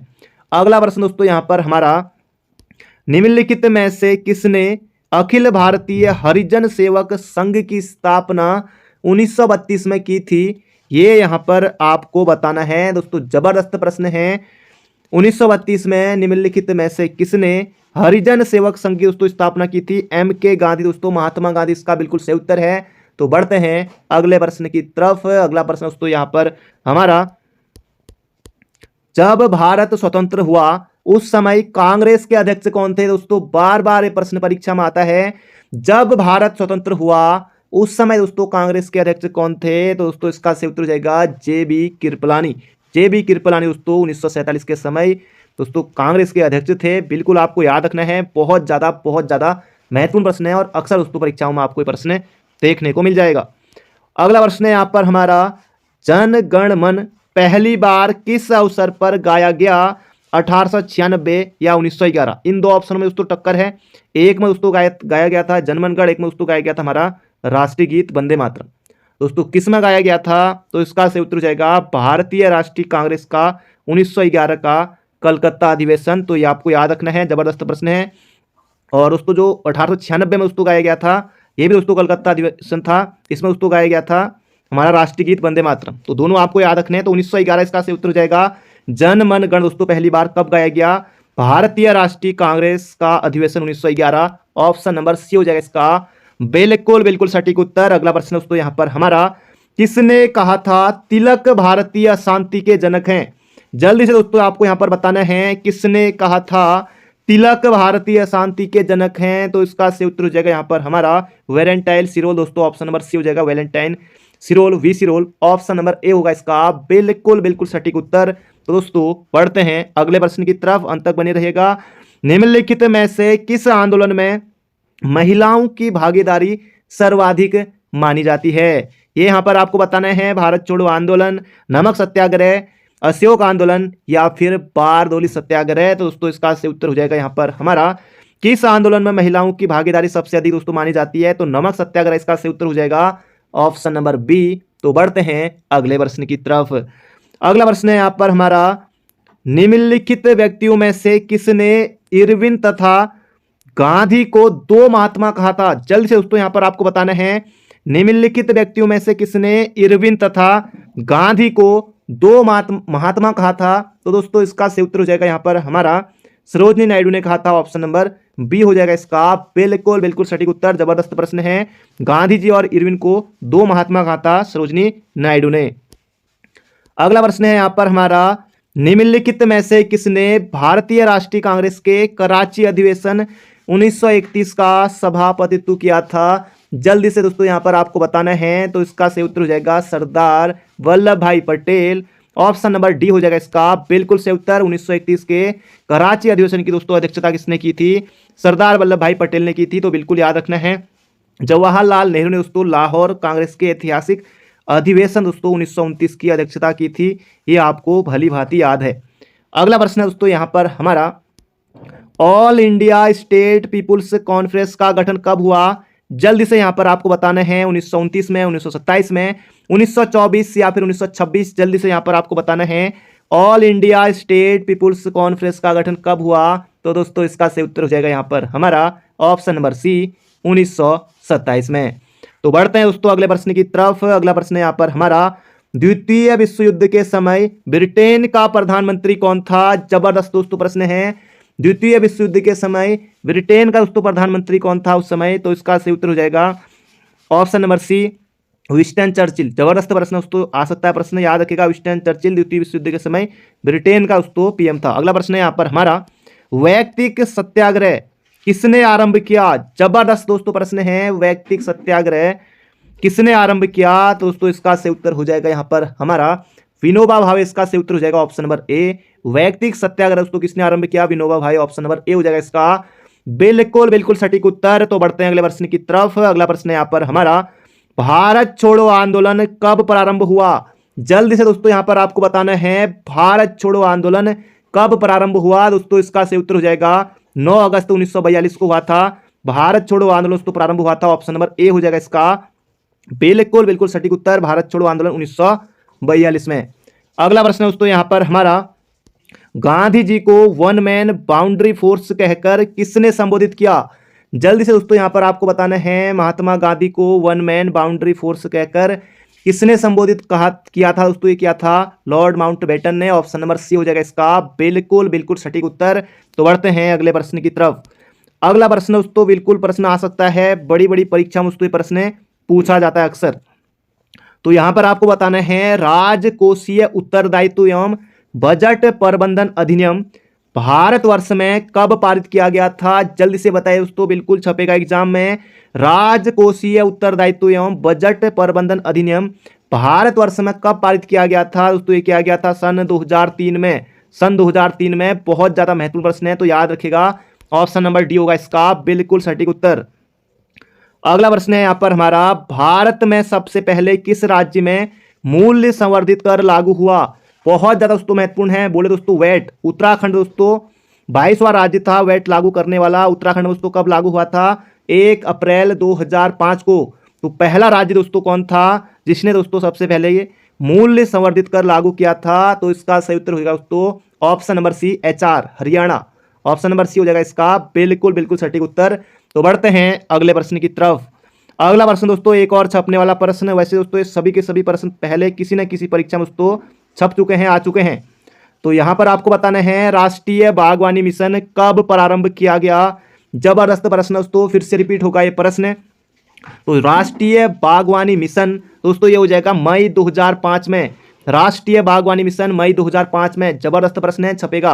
राष्ट्रीय बागवानी मिशन मई 2005 में। यहां पर दोस्तों आपको बताना है काशी लालिमा निम्नलिखित में से किस प्रजाति की फसल है। दोस्तों यह है भिंडी। भिंडी की है काशी लालिमा फसल। फसल किस प्रजाति की फसल दोस्तों, यह है भिंडी की काशी लालिमा। अगला प्रश्न है निम्न में से नगदी फसल कौन सी नहीं है। कौन सी रबी की फसल है, कौन सी दोस्तों खरीफ की फसल है, और कौन सी दोस्तों यहाँ पर बताना है कि आपको नगदी फसल नहीं है। तो नगदी फसल दोस्तों इन चारों में से दोस्तों ऑप्शन आपको पहले ऑप्शन देखने हैं। नगदी फसल दोस्तों मूंगफली है, बिल्कुल है। गन्ना दोस्तों है, उत्तराखंड में भी होता है गन्ना। जूट दोस्तों बिल्कुल है। ज्वार दोस्तों इसका से उत्तर हो जाएगा ऑप्शन नंबर सी। ये दोस्तों नगदी फसल नहीं है, ऑप्शन नंबर सी हो जाएगा इसका बिल्कुल बिल्कुल सटीक उत्तर। अगला प्रश्न दोस्तों यहाँ पर हमारा यूरोपीय आर्थिक समुदाय का मुख्यालय है। जबरदस्त प्रश्न है, बिल्कुल दोस्तों छपने वाला प्रश्न है। यूरोपीय आर्थिक समुदाय का मुख्यालय दोस्तों यह है ब्रुसेल्स बेल्जियम में। ऑप्शन नंबर ए हो जाएगा इसका बिल्कुल बिल्कुल सटीक उत्तर। दोस्तों बढ़ते हैं अगले प्रश्न की तरफ। अगला प्रश्न है यहाँ पर हमारा निम्नलिखित में से कौन गंगा मेकांग स्वर्ण भूमि सहयोग परियोजना का सदस्य नहीं है। गंगा मेकांग, तो ये दोस्तों यहाँ पर आपको बताना है। दोस्तों इसमें 6 राष्ट्र हैं। कौन दोस्तों इसमें शामिल नहीं है दोस्तों, भारत है, बिल्कुल है। लाओस है, बिल्कुल है। वियतनाम दोस्तों है। कंबोडिया है। म्यांमार है, और एक और पड़ोसी देश है थाईलैंड दोस्तों, ये भी है। तो बांग्लादेश दोस्तों नहीं है, ऑप्शन नंबर बी हो जाएगा इसका बिल्कुल बिल्कुल सटीक उत्तर। तो बढ़ते हैं अगले प्रश्न की तरफ। दोस्तों अगर आपने अभी तक वीडियो को लाइक नहीं किया है जल्दी से दोस्तों कर दीजिए वीडियो को लाइक। अगला प्रश्न है यहाँ पर हमारा बनारस हिंदू विश्वविद्यालय के संस्थापक कौन थे। ये यहाँ पर आपको बताना है। बीएचयू के संस्थापक कौन थे दोस्तों, जल्दी से यहाँ पर आपको बताना है। तो इसका से उत्तर हो जाएगा मदन मोहन मालवीय थे बीएचयू के संस्थापक। 1916 में दोस्तों बीएचयू बना था। अगला प्रश्न दोस्तों यहाँ पर हमारा वैश्वीकरण की प्रक्रिया से अभिप्राय है।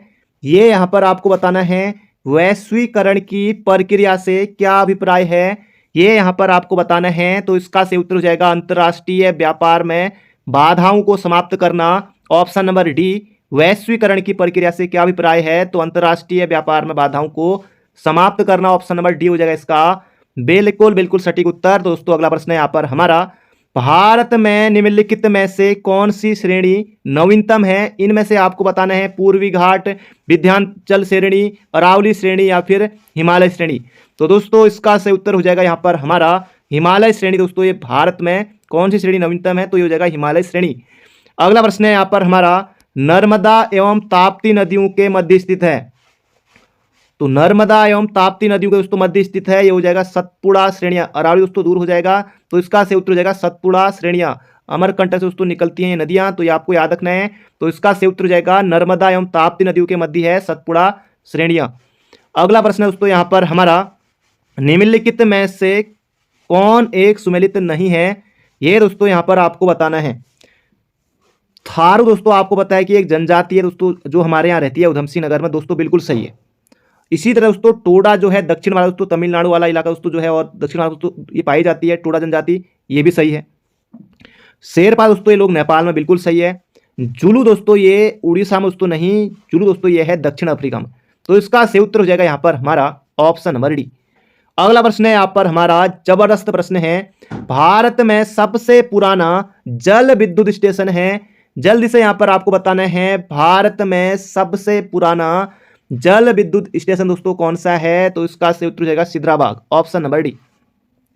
अगला प्रश्न है यहाँ पर हमारा नॉर्मन अर्नेस्ट बोरलॉग जो हरित क्रांति के जनक के रूप में जाने जाते हैं दोस्तों, ये किस देश से हैं, ये यहाँ पर आपको बताना है। नॉर्मन अर्नेस्ट बोरलॉग दोस्तों हरित क्रांति के जनक इनको माना जाता है।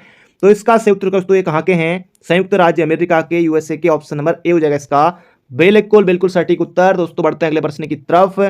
अगला प्रश्न है यहाँ पर हमारा भारत में सबसे बड़ी तेल शोधनशाला कहाँ है। जल्दी से दोस्तों यहाँ पर आपको बताना है भारत में सबसे बड़ी तेल शोधनशाला दोस्तों कहाँ है, गुजरात में है, जामनगर। इसका सही उत्तर हो जाएगा ऑप्शन नंबर ए। अगला प्रश्न दोस्तों जबरदस्त प्रश्न है, क्षेत्रफल और आयतन के आधार पर विश्व की सबसे बड़ी झील। जल्दी से बताना है, मिशिगन झील, अरल सागर, वैकाल झील या फिर कैस्पियन सागर। जल्दी से दोस्तों यहाँ पर आपको बताना है, क्षेत्रफल और आयतन के आधार पर विश्व की सबसे बड़ी झील दोस्तों ये हो जाएगा कैस्पियन सागर है। ऑप्शन नंबर बी हो जाएगा इसका बिल्कुल बिल्कुल सटीक उत्तर। दोस्तों बढ़ते हैं अगले प्रश्न की तरफ। अगला प्रश्न यहाँ पर हमारा, किस नदी पर विश्व का सबसे बड़ा नदी द्वीप है। दोस्तों ये कौन सा है, कई बार दोस्तों हम देख चुके हैं, ब्रह्मपुत्र हो जाएगा इसका सही उत्तर।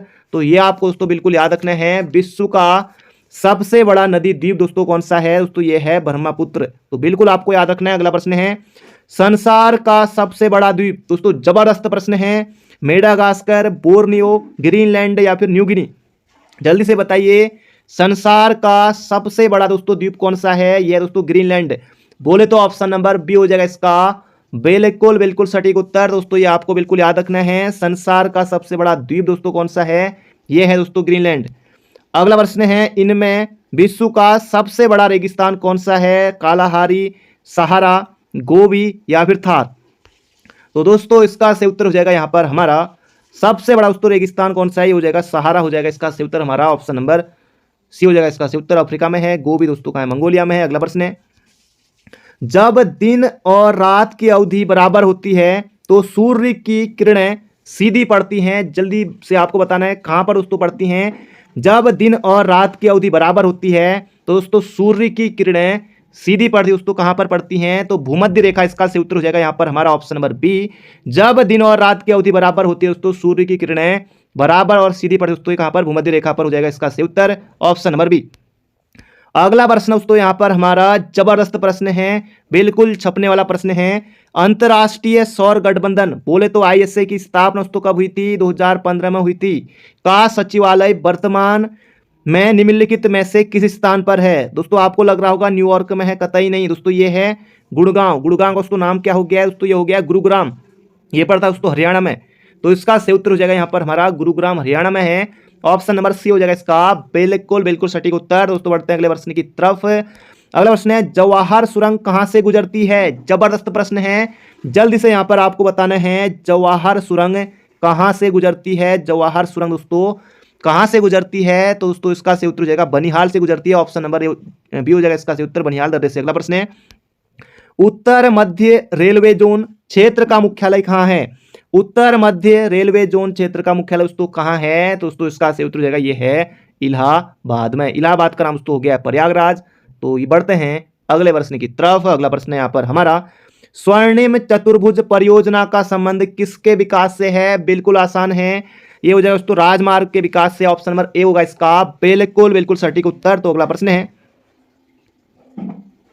निम्नलिखित में से किसने नील की खेती के संबंध में चंपारण में महात्मा गांधी को आमंत्रित किया था। दोस्तों ये क्या था, राजकुमार शुक्ल ने। ऑप्शन नंबर सी हो जाएगा, किसने नील की खेती के संबंध में चंपारण में गांधी जी को आमंत्रित किया था। दोस्तों ये क्या था, राजकुमार शुक्ल ने। अगला प्रश्न है यहाँ पर हमारा, पंजाब केसरी की उपाधि किसको दी गई थी। जबरदस्त प्रश्न है, बार बार ये प्रश्न दोस्तों आता है, पंजाब केसरी की उपाधि किसको दोस्तों दी गई थी। जल्दी से यहाँ पर आपको बताना है, लाला लाजपत राय। दोस्तों इसका सही उत्तर है पंजाब केसरी दोस्तों कहा जाता है लाला लाजपत राय को। अगला प्रश्न है यहाँ पर हमारा, साइमन कमीशन नियुक्त किया गया। जल्दी से दोस्तों यहाँ पर आपको बताना है, साइमन कमीशन नियुक्त किया गया दोस्तों कब किया गया। इसका सही उत्तर हो जाएगा 1927 में, और 3 फरवरी 1928 को दोस्तों ये कहाँ पहुंचा था, तो बंबई पहुंचा था। ये भी आपको याद रखना है। अगला प्रश्न दोस्तों यहाँ पर हमारा, निम्न में से किसके द्वारा जलियांवाला कांड के विरोध में सर की उपाधि त्यागी गई। महात्मा गांधी, रविंद्रनाथ टैगोर, जवाहरलाल नेहरू या फिर तेज बहादुर सप्रू। तो दोस्तों इसका सही उत्तर हो जाएगा यहाँ पर हमारा रविंद्रनाथ टैगोर, गुरुदेव रविंद्रनाथ टैगोर सुपर कंप्यूटिंग के पिता के रूप में जाने जाते हैं। दोस्तों इनमें से आपको बताना है, 4 ऑप्शन है दोस्तों यहाँ पर। इसी तरह दोस्तों वहाँ पर ऑप्शन रहते हैं ए बी सी डी करके। तो इसका सही उत्तर हो जाएगा, सुपर कंप्यूटिंग के दोस्तों पिता के रूप में जाने जाते हैं सेमोर के। ऑप्शन नंबर सी हो जाएगा इसका बिल्कुल बिल्कुल सटीक उत्तर। अगला प्रश्न दोस्तों यहाँ पर हमारा, इंटरनेट के पिता के रूप में जाने जाते हैं, ये यहाँ पर आपको बताना है, इंटरनेट के पिता के रूप में दोस्तों कौन जाने जाते हैं। इसका सही उत्तर हो जाएगा विंटक्रैफ्ट। ऑप्शन नंबर ए हो जाएगा इसका बिल्कुल बिल्कुल सटीक उत्तर। तो दोस्तों बढ़ते हैं अगले प्रश्न की तरफ। अगला प्रश्न है यहाँ पर हमारा, निम्नलिखित में से कौन सी एक प्रोग्रामिंग भाषा नहीं है? इनमें से आपको बताना है कौन सी दोस्तों नहीं है। सी है, बिल्कुल है, ओरेकल है, जावा है।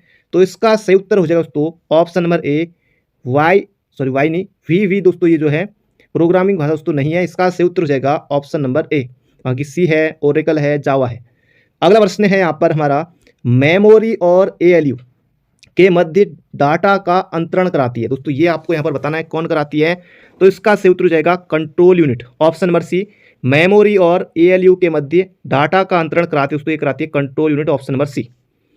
अगला प्रश्न है यहाँ पर हमारा, टीसीपी का अर्थ है। तो दोस्तों इस बार तो इस तरह से फुल फॉर्म नहीं पूछी गई थी, लेकिन आने वाले एग्जाम में दोस्तों संभावना है कि आयोग इस तरह से भी प्रश्नों को पूछे। तो टीसीपी का दोस्तों यहाँ पर अर्थ आपको बताना है ट्रांसमिशन कंट्रोल प्रोटोकॉल। दोस्तों टेक्स्ट नहीं होगा, ट्रांसमिशन कम्युनिकेशन भी नहीं आएगा, कैलिब्रेटेड भी नहीं आएगा, ये होगा option number B, transmission control protocol. Option number B हो जाएगा इसका बिल्कुल बिल्कुल सटीक उत्तर। दोस्तों बढ़ते हैं अगले प्रश्न की तरफ। अगला प्रश्न है यहाँ पर हमारा, HTML एक उदाहरण है। दोस्तों किसका उदाहरण है ये यहाँ पर आपको बताना है। .html दोस्तों उदाहरण किसका है? ये हो जाएगा फाइल एक्सटेंशन का। तो ये ऑप्शन नंबर डी हो जाएगा, फाइल एक्सटेंशन का, ऑप्शन नंबर डी।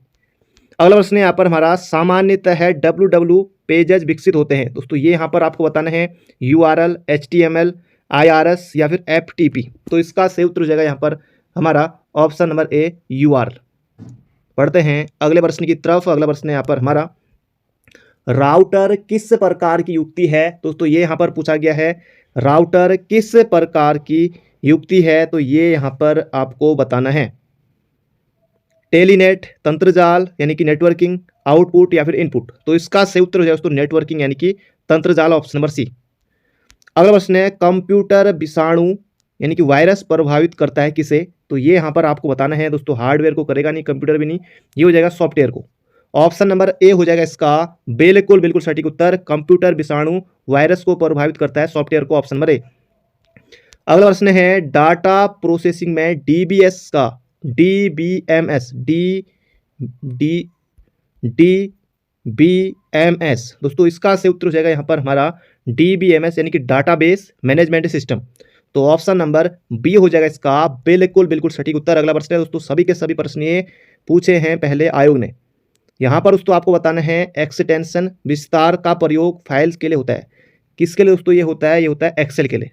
तो ऑप्शन नंबर सी हो जाएगा इसका बिल्कुल बिल्कुल सटीक उत्तर। अगला प्रश्न है, MS वर्ड डॉक्यूमेंट में शब्दों के नीचे लाल रंग की रेखा लहर दर्शाती है। दोस्तों आपने जब टाइपिंग आप करते हो तो आपने देखा भी होगा ये। तो MS वर्ड डॉक्यूमेंट में शब्दों के नीचे लाल रंग की दोस्तों जो लहर है, जो रेखा है, वो दोस्तों क्या दर्शाती है? वर्तनी में त्रुटि, व्याकरण में त्रुटि नहीं होगा, मुद्रण त्रुटि भी नहीं, वर्तनी में त्रुटि। ऑप्शन नंबर ए होगा इसका बिल्कुल बिल्कुल सटीक उत्तर। तो बढ़ते हैं अगले प्रश्न की तरफ। अगला प्रश्न दोस्तों यहाँ पर हमारा, निम्न में से कौन सा एंटीवायरस सॉफ्टवेयर नहीं है? तो इनमें से आपको बताना है कौन दोस्तों इनमें से नहीं है। ए VG बिल्कुल है, अवास्ट है, क्विकव्हील है, ये हो जाएगा नॉर्फ्लेक्स। ऑप्शन नंबर सी हो जाएगा इसका बिल्कुल बिल्कुल सटीक उत्तर। अगला प्रश्न है यहाँ पर हमारा, अंडू के लिए शॉर्टकट कमांड। दोस्तों बहुत ज़्यादा ये प्रश्न पूछा जाता है, अंडू के लिए शॉर्टकट कमांड दोस्तों क्या है? तो इसका सही उत्तर होगा दोस्तों Ctrl+Z। ऑप्शन नंबर सी होगा इसका सही उत्तर। दोस्तों बहुत ज़्यादा महत्वपूर्ण प्रश्न है, कई बार दोस्तों प्रश्न पूछा जा चुका है परीक्षा में। तो अंडू के लिए दोस्तों शॉर्टकट कमांड क्या है? ये हो जाएगा ऑप्शन नंबर सी Ctrl+Z। अगला प्रश्न है, डॉक्यूमेंट को प्रिंट करने के दोस्तों ये होगा Ctrl+P। ऑप्शन नंबर डी होगा इसका बिल्कुल बिल्कुल सटीक उत्तर। अगला प्रश्न है, MS वर्ड में विभिन्न पतों वाले एक पत्र की कई प्रतियां बनाने के लिए उपयोग किया जाता है। जबरदस्त दोस्तों प्रश्न है, मेल मर्ज, मल्टीपल मर्ज या मल्टीपल कॉपीज या इनमें से कोई नहीं। दोस्तों इसका सही उत्तर हो जाएगा मेल मर्ज का, option number C. MS word में विभिन्न पतों वाले एक पत्र की कई प्रतियां बनाने के लिए उपयोग किया जाता है, मेल मर्ज का, ऑप्शन नंबर सी। अगला प्रश्न है, MS वर्ड में दस्तावेज खोलने की शॉर्टकट कमांड क्या है? दोस्तों जबरदस्त प्रश्न है, इसी तरह से दोस्तों प्रश्न पूछा गया था परीक्षा में। अगर दोस्तों आपको MS वर्ड में कोई दस्तावेज दोस्तों आपको खोलना है तो उसके लिए दोस्तों आपको क्या दबाना होगा? तो Ctrl+O, ऑप्शन नंबर डी, ये हो जाएगा हमारा ऑप्शन नंबर डी। अगला प्रश्न है यहाँ पर हमारा, MS वर्ड 2007 में रिव्यू टैब में कमेंट्स, कंपेयर, प्रूफिंग तो ऑप्शन नंबर डी ये सभी। अगला प्रश्न है MS एक्सेल के होम टैब में स्टाइल्स, सेल्स, अलाइनमेंट या सभी, दोस्तों ऑप्शन नंबर डी। अगला प्रश्न है सभी है। अगला प्रश्न है MS एक्सेल 2007 के होम टैब में है, तो ये हो जाएगा चार्ट्स, ऑप्शन नंबर सी। अगला प्रश्न है कंप्यूटर का मुख्य कार्य क्या है, दोस्तों ये यहाँ पर आपको बताना है। प्रदत्त प्रोसेसिंग, दोस्तों वहाँ दूसरी तरफ आप इंग्लिश में भी देख सकते हैं, वहाँ इंग्लिश में भी होगा पेपर, दोनों तरफ होगा, एक तरफ हिंदी में एक तरफ इंग्लिश में। तो कंप्यूटर का दोस्तों मुख्य कार्य प्रदत्त प्रोसेसिंग बिल्कुल है, प्रदत्त संकलन है, संचयन, दोस्तों ये भी हो जाएगा ऑप्शन नंबर डी ये सभी। अगला प्रश्न है यहाँ पर हमारा URL, दोस्तों देखिए इस तरह से http www.upsc.in में http दोस्तों क्या प्रदर्शित करता है, ये यहाँ पर आपको बताना है।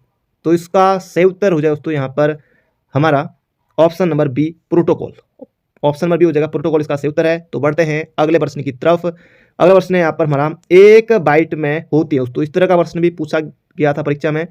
तो 1 बाइट में दोस्तों कितनी बिट होती हैं, दोस्तों ये होती है 8 बिट, ऑप्शन नंबर डी होगा इसका सटीक उत्तर। 1 बाइट में होती है दोस्तों 8 बिट होती है, ऑप्शन नंबर डी। अगला प्रश्न है कंप्यूटर में प्रयुक्त गणित कहलाता है, जबरदस्त प्रश्न है, पूछा जा सकता है। कंप्यूटर में प्रयुक्त गणित दोस्तों क्या कहलाता है, Boolean algebra, option number B हो जाएगा इसका बिल्कुल बिल्कुल सटीक उत्तर। कंप्यूटर में प्रयुक्त गणित दोस्तों कहलाता है बूलियन अलजेब्रा। अगला प्रश्न है CD रोम है एक, दोस्तों प्रश्न इसी तरह से बनता है, CD रोम है एक, तो यहाँ पर आपको बताना दोस्तों ये क्या है, ये हो जाएगा मैग्नेटिक दोस्तों मेमोरी है, magnetic memory, option number C. CD ROM है एक magnetic memory, option number C. अगला प्रश्न है यहाँ पर हमारा प्लॉटर दोस्तों किस प्रकार का डिवाइस है, ये यहाँ पर दोस्तों पूछा गया है, प्लॉटर है दोस्तों ये किस प्रकार का डिवाइस है, तो प्लॉटर दोस्तों ये है आउटपुट डिवाइस हो जाएगा इसका सही उत्तर, ऑप्शन नंबर बी हो जाएगा इसका सही उत्तर। जैसे दोस्तों माउस किस प्रकार का है तो इनपुट है, कीबोर्ड कैसा है तो इनपुट डिवाइस है, तो प्रश्न दोस्तों कैसे भी बन सकता है। अगला प्रश्न है LCD का पूरा नाम दोस्तों यहाँ पर आपको बताना है, LCD का पूरा नाम दोस्तों क्या होगा, लिक्विड क्रिस्टल डिस्प्ले, कहाँ गया liquid crystal display, option number ए हो जाएगा इसका बिल्कुल सही उत्तर। तो बढ़ते हैं अगले प्रश्न की तरफ। यहाँ पर पूछा गया है कि सर्वाधिक तेज गति का प्रिंटर कौन सा है, इनमें से आपको यहाँ पर बताना है laser printer, thermal printer, jet printer या फिर डेजी व्हील प्रिंटर। तो इसका सही उत्तर हो जाएगा दोस्तों यहाँ पर हमारा सर्वाधिक तेज गति का दोस्तों प्रिंटर है, ये हो जाएगा लेजर प्रिंटर, बोले तो ऑप्शन नंबर ए। अगला प्रश्न यहाँ पर हमारा मेमोरी शब्द किससे संबंधित है, ये यहाँ पर आपको बताना है, मेमोरी शब्द किससे संबंधित है, तो दोस्तों इसका सही उत्तर हो जाएगा स्टोरेज से, दोस्तों स्टोरेज से संबंधित है मेमोरी, आपको पता है। ऑप्शन आपको वहाँ पर भली भांति ध्यान से पढ़ने हैं, उसके बाद दोस्तों अपना आपको सही उत्तर टिक करना है। तो मेमोरी दोस्तों किससे संबंधित है, स्टोरेज से हो जाएगा ऑप्शन नंबर बी। अगला प्रश्न है यहाँ पर हमारा किसे कंप्यूटर का जनक कहा जाता है, ये यहाँ पर आपको बताना है। कंप्यूटर का जनक दोस्तों किसे कहा जाता है, बिल्कुल आसान है, चार्ल्स बेबेज को दोस्तों कहा जाता है कंप्यूटर का जनक, बोले तो ऑप्शन नंबर बी हो जाएगा इसका बिल्कुल बिल्कुल सटीक उत्तर। कंप्यूटर का दोस्तों जनक कहा जाता है चार्ल्स बेबेज को। अगला प्रश्न है IT का पूरा नाम है, दोस्तों ये हो जाएगा information technology, option number A. IT बोले तो इंफॉर्मेशन टेक्नोलॉजी, ऑप्शन नंबर ए। अगला प्रश्न है CPU का पूरा नाम क्या है, दोस्तों ये हो जाएगा central processing unit, option number ए हो जाएगा इसका बिल्कुल सटीक उत्तर।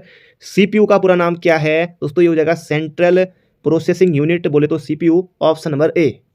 अगला प्रश्न है यहाँ पर हमारा चार्ल्स बेबेज द्वारा डिजाइन किया गया प्रथम यांत्रिक कंप्यूटर कहलाता था, दोस्तों ये कहलाता था analytical engine, option number B हो जाएगा इसका बिल्कुल बिल्कुल सटीक उत्तर। चार्ल्स बेबेज द्वारा डिजाइन किया गया प्रथम यांत्रिक कंप्यूटर दोस्तों ये था एनालिटिकल इंजन।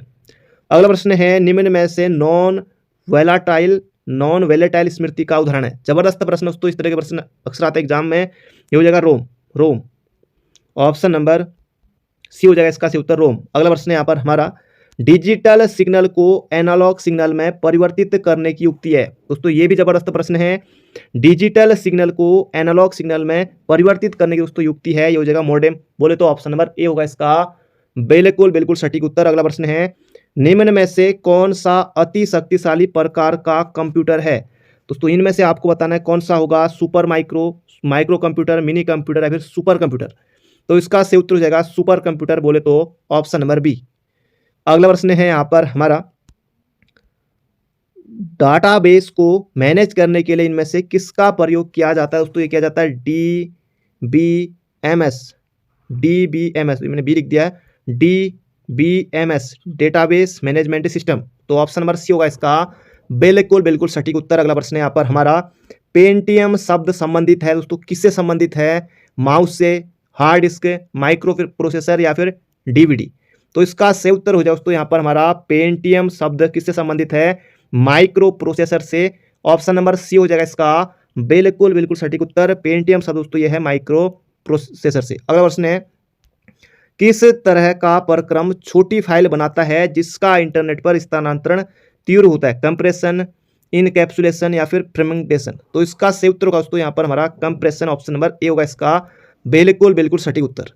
अगला प्रश्न है, ALU का तात्पर्य है दोस्तों, ALU की फुल फॉर्म यहाँ पर आपको बतानी है। तो अर्थमेटिक लॉजिक यूनिट। तो अर्थमेटिक अराउंड नहीं, ऑल अर्थमेटिक लॉग नहीं होगा, arithmetic and logical unit. Option number D होगा इसका बिल्कुल बिल्कुल सही उत्तर दोस्तों हो जाएगा D, arithmetic and logical unit यानी कि ALU।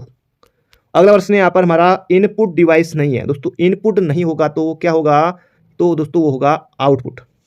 तो दोस्तों देख लेते हैं इनमें से कौन सा यहाँ पर इनपुट डिवाइस जो है वो हमारा नहीं है। माउस दोस्तों बिल्कुल है, कीबोर्ड दोस्तों ये भी जो है हमारा इनपुट डिवाइस है, लाइट पेन दोस्तों ये भी इनपुट डिवाइस है, वीडियो दोस्तों ये आउटपुट डिवाइस हो जाएगा। Option number D. अगला प्रश्न है, कंप्यूटर की किस पीढ़ी में ट्रांजिस्टरों का प्रयोग हुआ था? जबरदस्त दोस्तों प्रश्न है, कंप्यूटर की किस पीढ़ी में ट्रांजिस्टरों का दोस्तों प्रयोग हुआ था? जबरदस्त प्रश्न है दोस्तों। इसका सही उत्तर हो जाएगा कंप्यूटर की किस पीढ़ी में ट्रांजिस्टरों का प्रयोग हुआ था? तो ये हुआ था दूसरी पीढ़ी में। Option number B. अगला प्रश्न दोस्तों यहाँ पर हमारा www का विस्तृत रूप है, ये हो जाएगा वर्ल्ड वाइड वेब। बोले तो ऑप्शन नंबर ए होगा इसका बिल्कुल बिल्कुल सटीक उत्तर। तो अगला प्रश्न दोस्तों यहाँ पर हमारा ISP। दोस्तों ये प्रश्न पूछा था आयोग ने पहले किसी परीक्षा में, वैसे 2 बार दोस्तों प्रश्न पूछा गया, 2 या 3 बार। ISP से क्या सही? Internet service provider. बोले तो ऑप्शन नंबर ए ISP बहुत ज़्यादा महत्वपूर्ण प्रश्न है। ISP से क्या सही है? Internet service provider.